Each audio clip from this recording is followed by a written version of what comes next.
दरम्यान निलेश चव्हाणला अटक केल्यानंतर मुख्यमंत्र्यांसह राजकीय वर्तुळामध्ये प्रतिक्रिया उमटल्या आहेत। पाहूयात काय म्हणालेत ते।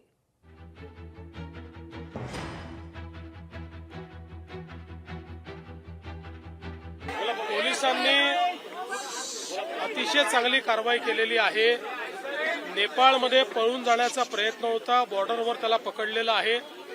योग्य प्रकारचं इंटेलिजन्स प्राप्त करून आणि हा सगळा ट्रॅप पोलिसांनी तयार केला, त्यामुळे आता त्यालाही ताब्यात घेण्यात आलेला आहे। मी पहिल्याच दिवशी सांगितलं, या केसमध्ये जेवढे लोक आहेत कोणालाही सोडलं जाणार नाही, कुठल्याही प्रकारची हयगय याच्यात सहन केली जाणार नाही आणि अतिशय कडक अशा प्रकारची शिक्षा झालीच पाहिजे, हा प्रयत्न आमचा असतो। अजितदादांनी 3च्या इथे 6 पथकं केली।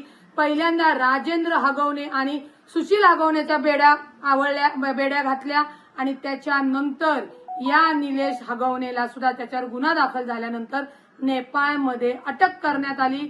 मला विश्वास आहे, मला महायुती सरकारने आम्हाला आश्वासित केलेलं आहे सगळ्या कारवाईच्या माध्यमातून की हगवणे कुटुंबांना म्हणजे आरोपींना, वैष्णवी हगवणे प्रकरणामध्ये आरोपींना शिक्षा झाल्याशिवाय सरकार सुद्धा स्वस्थ बसणार नाही। निलेश चव्हाण याला सह आरोपी करायला हवं। मला असं वाटतं की ह्या केसमध्ये निलेश चव्हाणचा काहीतरी आणि कुठेतरी जवळचा संबंध असावाच, कारण एका अनोळखी व्यक्तीकडे 9 महिन्याचं बाळ तर नक्कीच कोणी देणार नाही।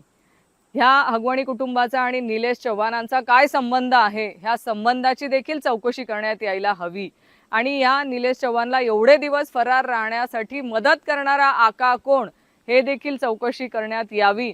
त्या संदर्भात ही जी केस आहे ही पॉलिटिकल नेक्सस असलेली केस आहे, त्यामुळे ही केस CID कडे वर्ग करण्यात यावी, ही जी माझी मागणी आहे ती मी या निमित्ताने परत एकदा मागणी करते आहे। निलेश चव्हाण ज्याच्याकडे वैष्णवीचं बाळ होतं, त्या बाळाला सांभाळण्यात हलगर्जीपणा केल्याबद्दल आणि तो सह आरोपी सुद्धा जो आहे तो त्या प्रकरणात आहे आणि तो अनेक दिवस फरार होता।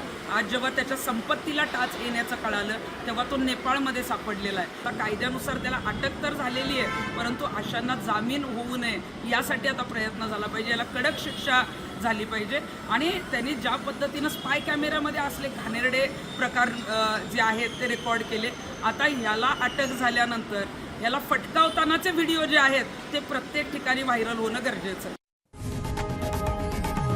लोकशाही मराठी ऐका, पहा, जागरूक रहा।